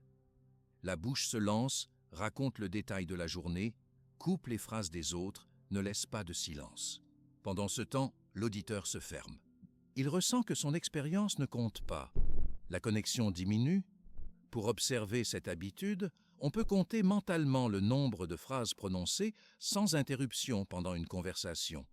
Si le chiffre dépasse 5, un signal s'allume. Cela signifie que l'équilibre penche vers le monologue. Dès que le signal apparaît, on s'arrête et on pose une question ouverte à l'autre. Qu'en penses-tu? Cette simple bascule redonne de l'air à l'échange. Une règle pratique aide. 2 questions avant une histoire personnelle. Quand quelqu'un partage un projet, on demande « Comment l'as-tu lancé ?» Quel a été le moment le plus difficile? Après ces deux questions, on peut réagir avec son propre vécu. Cette structure garantit un temps d'écoute réel. Elle entraîne l'esprit à chercher la curiosité plutôt que la validation. L'écoute active se manifeste par des signes clairs. Regarder l'autre dans les yeux, hocher légèrement la tête, reformuler une phrase pour confirmer la compréhension. Si je comprends, tu as dû négocier 2 fois le budget. Cette reformulation rassure l'interlocuteur et clarifie le message. Souvent, elle évite un malentendu futur. Quand on écoute plus, on reçoit plus d'informations, de nuances, d'idées. Ces éléments nourrissent nos propres projets. Le temps passé à parler de soi se transforme en ressource d'apprentissage. Paradoxe apparent. Moins on occupe le centre de la scène, plus on grandit intérieurement. Réduire le bavardage libère aussi de la place pour l'observation silencieuse. Un trajet en train devient un moment pour regarder le paysage ou sentir la respiration. Ce silence volontaire recharge le système nerveux. Il rend la concentration plus solide pour les tâches à venir. Certains craignent que moins parler les rende invisibles. En vérité, une parole moins fréquente mais plus pertinente marque davantage. Une phrase claire, après une écoute attentive, a du poids. Elle montre un esprit qui digère l'information avant d'émettre un avis. Les collègues et les amis retiennent cette qualité. Un exercice hebdomadaire peut solidifier cette compétence. Choisir une conversation de 15 minutes avec un proche. Pendant ce temps, limiter ses propres interventions à 1/3 du total. Utiliser un minuteur discret si nécessaire. À la fin, noter dans un carnet sentiments personnels, réaction de l'autre, points appris. Répéter chaque semaine affine l'oreille. Pour ceux qui travaillent en équipe, instaurer un tour de parole chronométré égalise les échanges. Chaque participant dispose par exemple de 2 minutes. On parle, puis on passe la main. Cette méthode empêche la monopolisation sans pointer du doigt. Elle crée un rythme collectif. Le lien entre l'envie et le bavardage existe. Quand on parle beaucoup de soi, on nourrit un ego qui cherche des preuves de supériorité. Cet ego devient plus sensible à la réussite des autres. En écoutant davantage, on s'ancre dans la réalité partagée. L'envie trouve moins de terrain, car l'attention se porte sur le processus de chacun plutôt que sur le classement. Il arrive que l'on ressente encore une pointe d'envie malgré ses efforts. Dans ce cas, pratiquer la gratitude ciblée aide. On liste 3 ressources que l'on possède déjà. Un ami fidèle, un savoir-faire, une santé stable. On les écrit à la main. Cette action simple ajuste le regard. Elle rappelle la richesse présente et réduit le sentiment de manque. Un carnet de progrès personnel complète la méthode. Chaque soir, notez un pas, même minuscule, vers un objectif. Par exemple, j'ai lu 10 pages du manuel d'anglais. Au bout de 30 jours, la liste prouve que la route avance. L'envie diminue car la comparaison principale devient interne. Aujourd'hui contre hier. Les dates importantes méritent d'être célébrées. Le cerveau aime la reconnaissance tangible. Après 3 mois d'écoute active, organiser un repas, offrir un petit objet symbolique, écrire une lettre de félicitations à soi-même. Ce rituel souligne que les efforts invisibles comptent autant que les résultats visibles. Quand l'environnement social glorifie la compétition, garder ces pratiques devient plus ardu. Dans ce cas, choisir un espace sûr, même virtuel, avec 2 ou 3 personnes qui partagent la même vision. On y parle des progrès, des obstacles, on échange des astuces. Ce groupe sert de rappel positif au milieu des tensions. Il est également utile de réduire les sources de jugement superficiels. Certaines émissions ou sites encouragent la comparaison permanente. Classement des fortunes, concours de popularité, photos retouchées. Remplacer 30 minutes de ce contenu par un podcast de témoignages réels offre une bouffée d'authenticité. Le corps peut aider l'esprit à calmer l'envie et le bavardage. Une marche en nature, même courte, régule le système émotionnel. Les sons simples, le rythme régulier des pas, abaissent la vigilance défensive. Après cette pause, la conscience se tourne plus facilement vers la construction que vers la comparaison. Une remarque sur la posture, ouvrir les épaules, lever légèrement le menton, relâcher la mâchoire. Cette position favorise une respiration plus ample. Une respiration ample diminue la tension, donc la tendance à l'envie. Prendre cette posture avant une réunion fait baisser la pression interne et aide à écouter plus calmement. Si l'on sent monter le besoin de parole après un long silence, choisir un support concret. Parler d'un fait précis, présenter une solution, poser une question. Éviter les lamentations vagues ou les rumeurs. Cette discipline garde la conversation utile. Le pouvoir de la question ne doit pas être sous-estimé. Une question bien placée ouvre un espace de réflexion chez l'autre, elle montre de l'intérêt et oriente le dialogue vers la clarté. En posant plus de questions, on apprend plus et on gagne la confiance de l'interlocuteur. Le silence qui suit la question est précieux. Il donne le temps à l'autre de chercher sa réponse. À long terme, une écoute profonde nourrit la créativité. Les idées des autres s'assemblent dans l'esprit comme des pièces neuves. On peut ensuite bâtir sa propre approche sans ressentir de jalousie, car le succès des autres devient une source de matériaux plutôt qu'un rappel de manque. Dans la vie familiale, les mêmes règles s'appliquent. Un enfant qui se sent écouté parle plus de ses difficultés. Un partenaire qui se sent entendu partage des projets. L'atmosphère gagne en confiance mutuelle.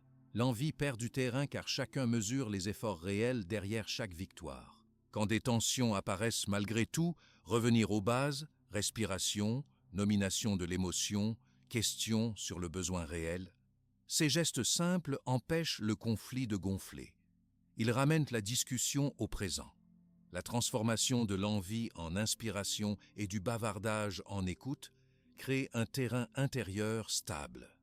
Sur ce terrain, le choix entre un plaisir rapide et un but clair devient plus visible.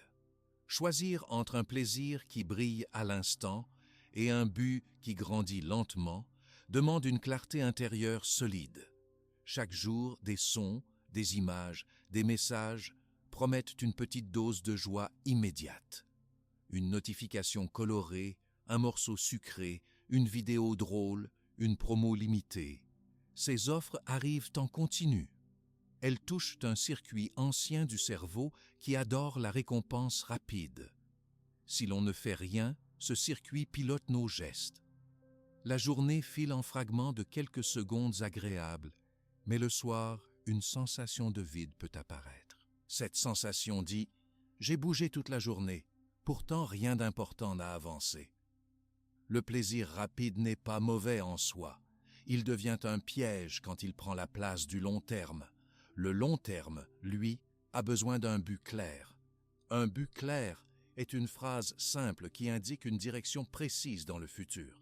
Par exemple, « Je veux courir 5 km sans pause dans 3 mois » ou « Je veux économiser 1 000 € d'ici 1 an pour suivre une formation ». Sans cette phrase, le cerveau cherche naturellement le stimulus le plus proche et le plus facile.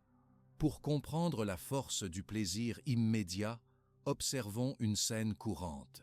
L'ordinateur est ouvert pour écrire un rapport. Dans le coin de l'écran, un message apparaît. Nouveau commentaire sur votre photo. La main bouge presque sans ordre conscient. Le rapport attend. 10 secondes suffisent pour cliquer, lire, réagir par un emoji. Le cerveau reçoit un petit jet de dopamine, l'hormone de la récompense. Il note que cette action rapide a donné une sensation agréable. Il va donc inviter à la répéter. Plus ces interruptions se produisent, plus la capacité de rester sur une tâche longue se dissout. La première étape pour reprendre le contrôle consiste à définir un but principal par période. Une période de 3 mois offre un bon équilibre, assez longue pour voir un progrès net, assez courte pour garder la motivation visible. Écrire le but en gros caractères et le placer à hauteur des yeux sur le mur ou en fond d'écran. Cette présence visuelle rappelle la direction chaque fois qu'une tentation brille. La deuxième étape est de découper le but en actions hebdomadaires et quotidiennes.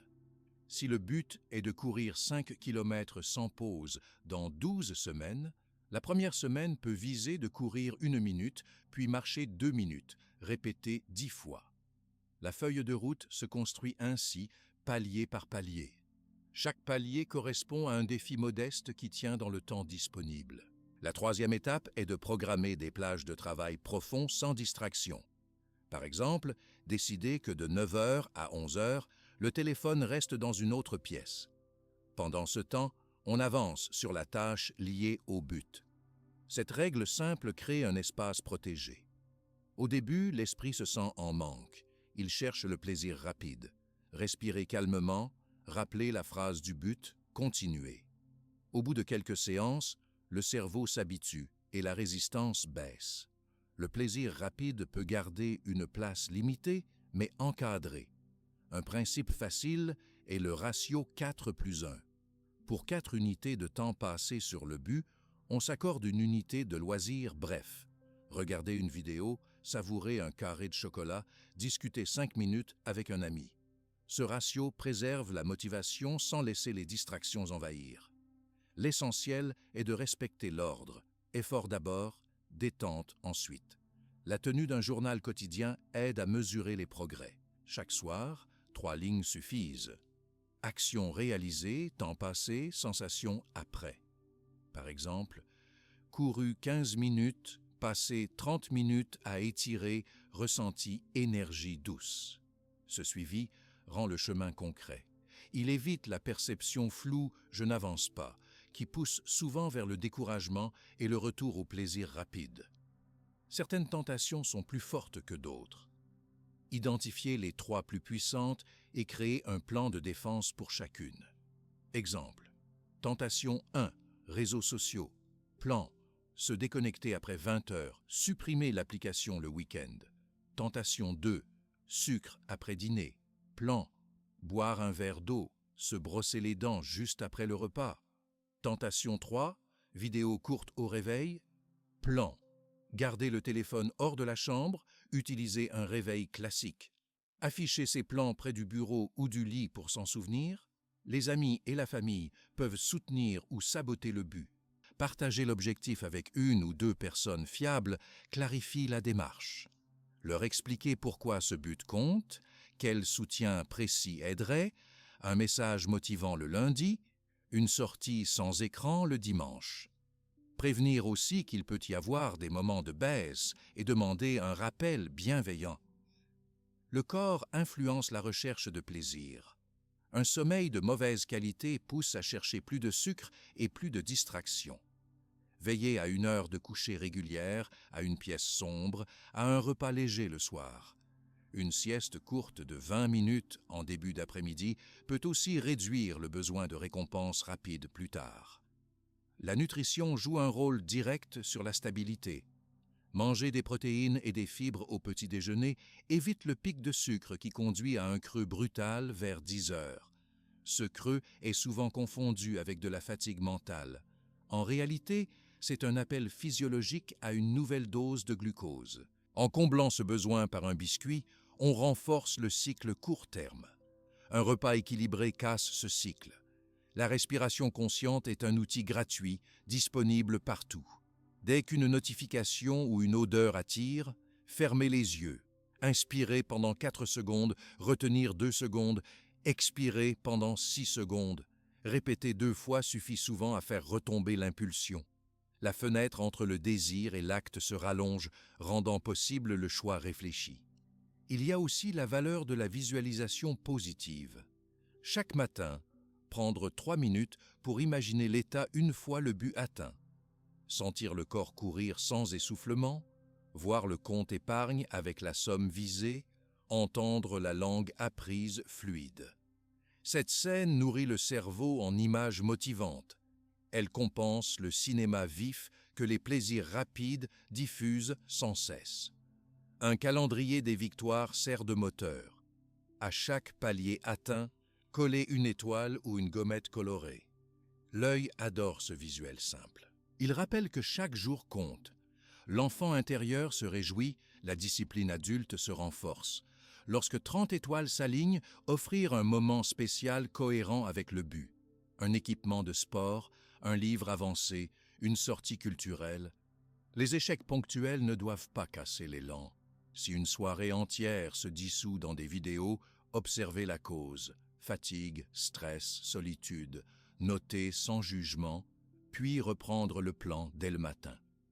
Le vrai danger n'est pas la chute, mais l'abandon. Rappelez ce principe à voix haute, une erreur ne définit pas la route. Parfois, le but initial perd sa force. Peut-être qu'il ne correspond plus à une valeur profonde. Dans ce cas, autorisez une révision. Passez 15 minutes à écrire ce qui compte vraiment à ce stade de la vie. Ajuster la direction n'est pas une fuite, c'est une mise à jour honnête. Certaines personnes doutent de leur capacité à tenir un but long, car elles n'en ont jamais vu l'issue. Pour créer une première victoire, choisir un objectif modeste de 2 semaines. Par exemple, boire 1,5 litre d'eau chaque jour, ou lire 10 pages avant dormir. Vivre cette réussite courte ancre la croyance « je peux terminer ce que je commence ». Cette croyance est la base pour des projets plus vastes. La technologie peut aider quand elle est domptée. Utilisez une application de minuteur pour le travail profond, un bloqueur de site pendant certaines heures, un podomètre pour suivre les pas. La règle est claire. L'outil sert le but, jamais l'inverse. Si l'outil devient un puits à détours, le supprimer ou le remplacer. La motivation externe, comme la promesse d'une récompense matérielle, marche un temps. Pour durer, la motivation interne est essentielle. Elle se nourrit de 3 questions. Qu'est-ce que je veux sentir? Qu'est-ce que je veux apprendre? Qu'est-ce que je veux offrir aux autres grâce à ce but? Écrire ces réponses et les relire quand la flamme baisse. La musique peut soutenir l'effort. Créer une liste de morceaux calmes pour la concentration, une autre pour l'énergie physique. Lancer la bonne liste au bon moment conditionne le cerveau. En entendre les premières secondes prépare déjà l'état désiré. Enfin, cultiver un moment de silence chaque jour stabilise l'orientation. S'asseoir 5 minutes, sans lecture, sans audio, yeux fermés ou fixés sur un point. Laisser les pensées passer sans s'y accrocher. Ce court repos mental nettoie l'écran interne des flashs incessants. Il rend plus facile la vision du but clair derrière le bruit du monde. Quand le plaisir rapide trouve sa place mesurée et que le but long prend la place centrale, la vie gagne en cohérence. Les actions quotidiennes cessent d'être des réactions dispersées et deviennent des briques alignées. Le sentiment d'avancer redonne de la confiance, réduit le stress, élargit la capacité à choisir avec calme. Cette clarté pave la route vers une autre prise de conscience. Le temps lui-même est limité. Ignorer cette réalité conduit à gaspiller des journées entières dans l'automatique. La reconnaître ouvre un espace de choix encore plus précieux. Ouvrir les yeux sur la valeur d'un but à long terme conduit naturellement à une question plus vaste. Combien de cycles de 3 mois aurons-nous encore devant nous? Penser à cette limite peut sembler sombre. Pourtant, cette pensée révèle une force. Elle rappelle que chaque journée qui passe ne reviendra jamais. Comprendre la finitude ne retire pas la joie. Au contraire, elle amplifie la saveur de chaque action choisie. La plupart des gens vivent comme si le temps coulait sans fin. Le calendrier se remplit de rendez-vous et d'obligations, puis la semaine s'efface, remplacée par une autre. Les années filent. Soudain, une photo ancienne choque. Était-ce vraiment il y a 10 ans? Cette surprise montre que la conscience du temps est souvent endormie. Réveiller cette conscience est possible grâce à des gestes simples. Premier geste, écrire son âge exact en toutes lettres sur une feuille. Puis, estimer l'espérance de vie moyenne dans son pays et faire la soustraction, toujours en mots. Par exemple, j'ai 34 ans, l'espérance de vie est 84 ans, il me reste donc environ 50 ans. Voir ce nombre réduit donne un petit choc. Ce choc est utile, il plante une graine de vigilance. Deuxième geste, diviser le temps restant en unités concrètes. Si l'on compte 50 ans, cela représente 50 hivers, 50 printemps, 50 étés, 50 automnes. Mettre ces saisons en colonne sur un tableau et colorier celles déjà vécues rend le passage visuel. Souvent, plus de la moitié des cases est déjà remplie. L'esprit comprend alors que chaque saison future est précieuse. Troisième geste, choisir 3 domaines auxquels on tient vraiment. Apprendre, aimer, créer, aider, célébrer, peu importe. Pour chacun, écrire une action claire à réaliser avant la fin de l'année en cours. Par exemple, apprendre, finir le niveau intermédiaire d'espagnol. Aider, rendre visite à ma grand-mère chaque mois. Créer, composer 6 chansons simples. Cette liste transforme l'abstraction du temps en projet palpable. Un obstacle fréquent est la confusion entre être occupé et avancer. Une journée remplie de réunions peut donner l'impression d'activité, mais sans direction, cet emploi du temps équivaut à tourner en rond. Pour distinguer, notez le soir. Action liée à mes 3 domaines, oui ou non. Si la réponse est non pendant plusieurs jours de suite, un ajustement s'impose. La peur du vide pousse parfois à remplir chaque minute. Un trajet sans écouteurs semble perdu. Une file d'attente sans téléphone paraît insupportable. Pourtant, ces parenthèses silencieuses sont les seules respirations naturelles du cerveau. Elles laissent émerger des idées, des rappels, des envies profondes. Décider de garder au moins 3 pauses de 5 minutes sans aucun écran ni tâche, chaque jour, recrée cet espace.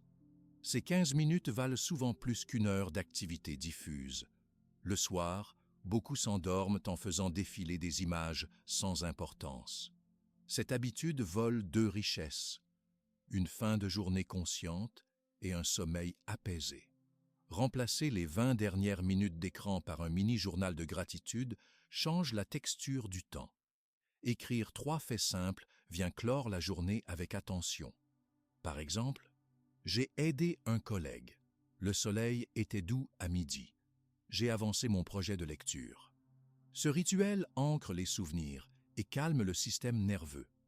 Certaines personnes disent « Je n'ai pas le choix, mes journées sont dictées par mon travail ». Même dans un emploi exigeant, de courts créneaux restent libres. Les 5 minutes avant d'ouvrir les mails, les 3 minutes avant un appel, le déjeuner. Utilisez ces poches de temps pour un micro-geste aligné, inspirer profondément, envoyer un message d'affection, apprendre un mot d'une langue. Au bout d'un mois, ces micro-gestes totalisent plusieurs heures mises au service de ce qui compte. Le corps est le support du temps vécu. Une santé négligée raccourcit le futur disponible. Donner à son organisme une maintenance simple n'est pas une coquetterie, c'est une gestion rationnelle du capital temps. Dormir 7 heures pleines, boire assez d'eau, bouger chaque jour, consulter un médecin quand un symptôme persiste, voilà des actions qui rallongent la portion de vie en bonne qualité. Le contact humain est un autre investissement. Des études montrent que les liens sociaux solides prolongent la durée et la qualité de vie.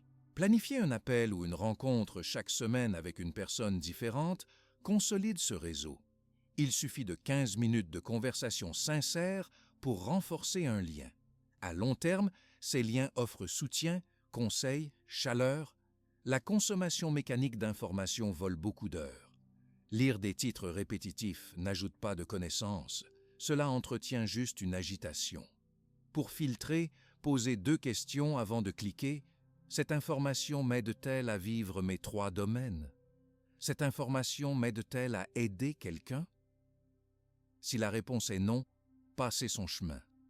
Après une semaine de filtre, le bruit baisse et libère du temps. Fixer des dates butoirs réalistes renforce la conscience du temps. Par exemple, décidez de finir un chapitre de mémoire avant le 17 juin, toujours en toutes lettres. Marquer la date à la vue chaque jour rappelle l'échéance. Couper le projet en étapes hebdomadaires évite le rush final. Ce découpage protège la santé mentale et produit un travail de meilleure qualité. La procrastination ressurgit parfois malgré la lucidité sur la finitude. Pour la contrer, utilisez la question « Et si c'était le dernier jour disponible pour avancer ?» Cette question secoue l'inertie. Même 10 minutes d'action valent mieux que 0. La répétition de ce réflexe transforme une journée ordinaire en journée utilisée. La gratitude envers ce temps limité change aussi la relation à la frustration. Un train en retard devient une opportunité de lire quelques pages. Une attente chez le médecin offre un moment pour respirer profondément. Ce retournement ne nie pas l'inconfort, il le recycle. Chaque contrainte peut servir une intention, si l'on garde la vue d'ensemble de la vie courte. Les grandes fêtes personnelles jalonnent le calendrier. Anniversaire, nouvel an, début d'une saison. Utilisez ces jalons comme bilans honnêtes. Posez 3 questions simples. Qu'ai-je appris depuis la dernière fête? Qui ai-je aidé? Quel moment m'a le plus nourri? Écrire les réponses fait apparaître des tendances. Si un blocage persiste, l'évidence saute aux yeux et invite à un changement précis. Les objets mémoriels, comme des photos ou des carnets, peuvent rappeler le passage du temps de manière douce. Feuilleter un ancien carnet chaque trimestre montre l'évolution des préoccupations. Souvent, on constate que des soucis intenses d'autrefois ont quasiment disparu. Cette vue met en perspective les défis actuels. Ils passeront aussi. La peur de vieillir pousse parfois à nier l'âge. L'exercice inverse est plus libérateur. Célébrer l'âge atteint. Chaque année ajoutée est un privilège. Écrire une liste des aptitudes acquises depuis 5 ans prouve la croissance. Cette célébration neutralise la course superficielle vers la jeunesse éternelle et replace l'attention sur la maturité gagnée. Lorsqu'un proche disparaît, la finitude devient tangible. Utilisez ce moment pour renforcer l'engagement, choisir une action solidaire, soutenir la famille, faire un don, poursuivre un projet interrompu. Transformer la peine en élan honore la mémoire du disparu et rappelle la responsabilité de vivre pleinement le temps restant. Une pratique de méditation sur la mort existe dans plusieurs traditions. S'asseoir 5 minutes et imaginer sa propre disparition, puis revenir à la vie actuelle avec gratitude. Faire cet exercice 1 fois par semaine aiguise la présence. Le café du matin prend un goût plus riche, la voix d'un enfant résonne plus fort, le travail paraît moins lourd parce qu'il appartient à une aventure limitée. La peur que cette conscience rende triste est compréhensible. Pourtant, l'expérience montre l'effet contraire. Savoir que la table peut se renverser demain pousse à dire « je t'aime maintenant », à finir le tableau aujourd'hui, à fermer l'ordinateur pour marcher dans la lumière de fin d'après-midi. La tristesse se transforme en urgence douce. Le minimalisme temporel découle naturellement. On garde moins d'activités vides, on préfère une soirée simple avec des amis proches plutôt qu'une sortie bruyante qui laisse peu de souvenirs. On choisit un livre profond plutôt qu'un flux infini de divertissements tièdes. La qualité remplace la quantité. Le budget financier suit la même logique, moins d'achats impulsifs, plus d'investissements dans le savoir, la santé, la relation. Mettre de côté une part fixe chaque mois pour une expérience marquante plutôt qu'un objet éphémère. Un voyage significatif, un atelier créatif, une retraite de silence sont des options qui nourrissent le souvenir bien au-delà de leur durée. Gérer l'emploi du temps familial avec cette conscience allège aussi les tensions. Expliquer aux enfants que la soirée est courte et que chaque minute d'écran prise est une minute de jeu partagée en moins. Les enfants comprennent souvent mieux que prévu.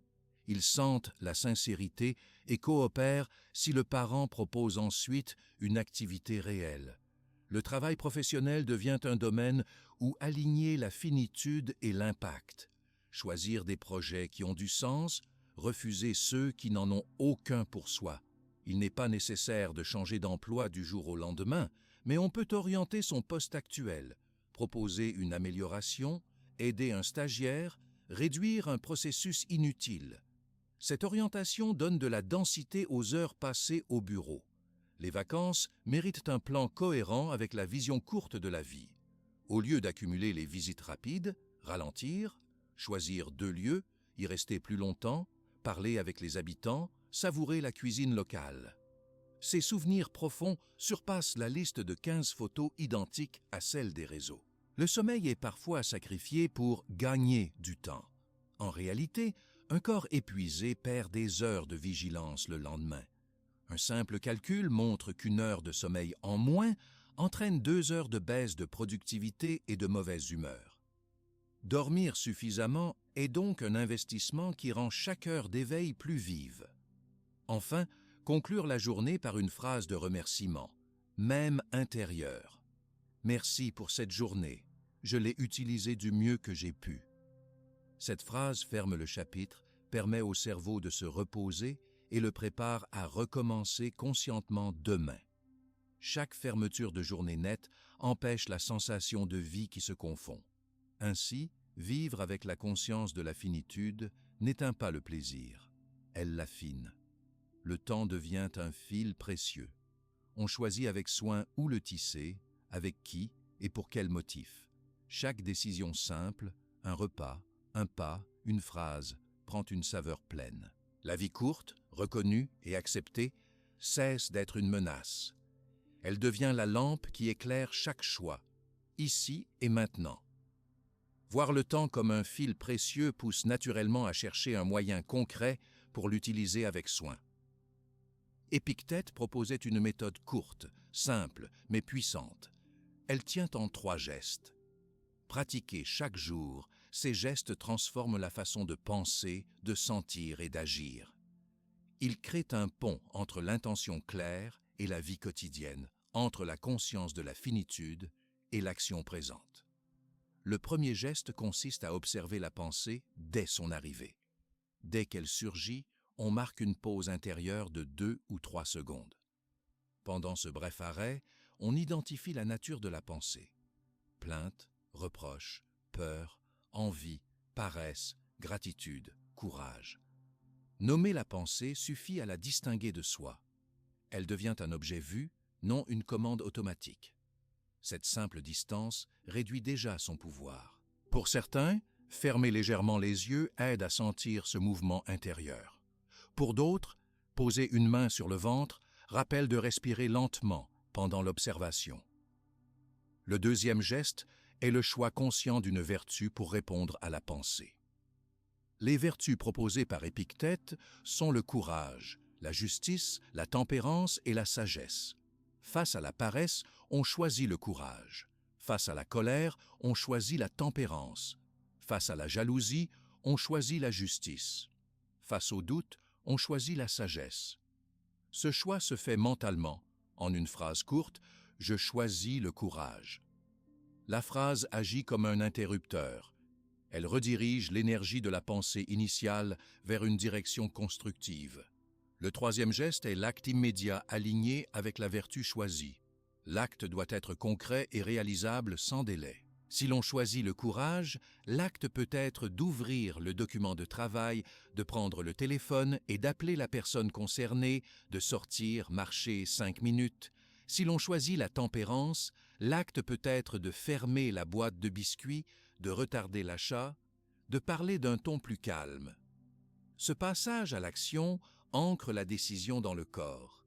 Il signale au cerveau que la pensée observée ne dirige pas la suite. C'est la vertu qui dirige. Pratiquer ces 3 gestes une fois de temps en temps apporte déjà un bénéfice. Cependant, Épictète recommandait de les répéter sans interruption pendant 21 jours. 21 est une durée assez longue pour tracer une route dans le cerveau et assez courte pour rester visible. Pour beaucoup, 3 semaines représentent 1 mois de travail sans ces week-ends, ou le temps entre une nouvelle lune et la suivante. Cette limite claire aide à garder la motivation. Se préparer avant de commencer augmente les chances de réussite. La veille du premier jour, prendre un carnet simple. Sur la première page, écrire les 4 vertus et leur définition personnelle. Sur la page suivante, dessiner un tableau de 20 et 1 ligne, une pour chaque jour. À côté, laissez 3 colonnes pour noter « Pensée observée »,« vertu choisie, acte posé. Ce carnet devient le témoin du parcours. Le soir, on coche la ligne du jour. Voir la chaîne se construire nourrit la constance. L'environnement physique peut soutenir. Placer le téléphone hors de vue pendant le travail profond. Préparer les chaussures de marche près de la porte la veille. Mettre un verre d'eau sur la table avant de se coucher pour boire au lever. Chaque objet donné à l'avance enlève un obstacle au troisième geste. La discipline paraît alors plus douce, car la matière coopère. La première semaine, le cerveau découvre l'effort nouveau. Il envoie parfois des objections « c'est trop long »,« je suis fatigué ». Cela ne sert à rien. Noter ces objections dans le carnet les rend moins vagues, puis appliquer les 3 gestes sur l'objection elle-même. Observer. Pensée de découragement. Choisir la vertu, courage. Poser l'acte. Écrire une ligne de plus, se lever, boire un verre d'eau. Le processus se nourrit de lui-même. La 2e semaine, un calme discret peut apparaître. Les plaintes spontanées diminuent. Chaque pause respiratoire avant de parler crée une bulle de silence intérieur. Certains ressentent une détente dans les épaules, une régularité de pouls. Le carnet montre déjà 14 actes concrets. Cette preuve visuelle renforce la confiance. L'envie de poursuivre croît. La 3e semaine apporte souvent un test. Une mauvaise nouvelle arrive, un retard imprévu, une fatigue physique. C'est le moment clé. Appliquer les 3 gestes dans cette tension prouve leur robustesse. Un exemple, on apprend qu'un dossier revient avec des corrections lourdes. La première pensée est la plainte. Pause, nomination, plainte, choix de la vertu, sagesse. Acte concret, lire la première correction sans jugement, noter la modification à faire. 20 minutes plus tard, le dossier avance déjà. Le stress baisse car l'action a remplacé la rumination. Au 21e soir, relire le carnet du début à la fin. Sentir la progression. Compter le nombre total d'actes alignés. Parfois, le chiffre surprend. 60, 80, 100. Chaque acte représente une victoire intérieure, petite mais réelle. Cette relecture fournit une réserve de fierté discrète.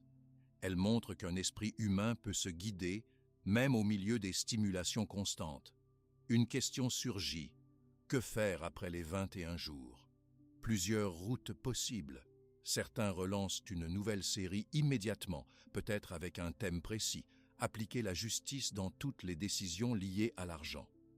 D'autres passent à une pratique hebdomadaire, en choisissant un jour fixe pour une séance longue de 3 gestes sur toutes les pensées marquantes de la semaine. L'important est de ne pas abandonner totalement, afin de garder la piste ouverte dans le cerveau. Les effets s'étendent au-delà de la volonté personnelle. Dans une équipe, proposer les 3 gestes comme rituel collectif peut apaiser les tensions. Par exemple, en début de réunion, chacun prend 30 secondes de silence pour observer sa pensée dominante. Puis, en 2 minutes, chacun exprime la vertu qu'il veut incarner pendant l'échange. Cette préparation change le ton, réduit la critique automatique, clarifie les buts. Dans la famille, les 3 gestes deviennent un jeu simple avec les enfants. Nommer la pensée, choisir la vertu, mimer l'acte. Un enfant qui se plaint de ranger sa chambre peut choisir le courage et poser un acte minuscule, plier une chemise. La pratique se fait dans la joie, sans morale lourde. L'enfant apprend que l'esprit peut gouverner les mains.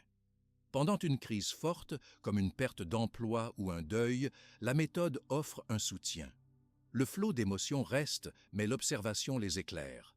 On voit la peur, la colère, la tristesse. Choisir une vertu, même minime, donne un point d'appui. L'acte peut être aussi simple que respirer profondément ou téléphoner à un ami. Ce point d'appui empêche la dérive complète. Il maintient un fil de continuité intérieure. Certains constateront que la vertu la plus choisie varie selon les jours. Cette variation est normale. Elle montre que l'esprit s'ajuste. Un jour, la tempérance domine, un autre jour, le courage. À la longue, toutes les vertus reçoivent leur part d'entraînement. L'équilibre personnel se renforce. Le programme ne demande ni argent ni matériel complexe. Il s'appuie sur la ressource la plus directe, l'attention.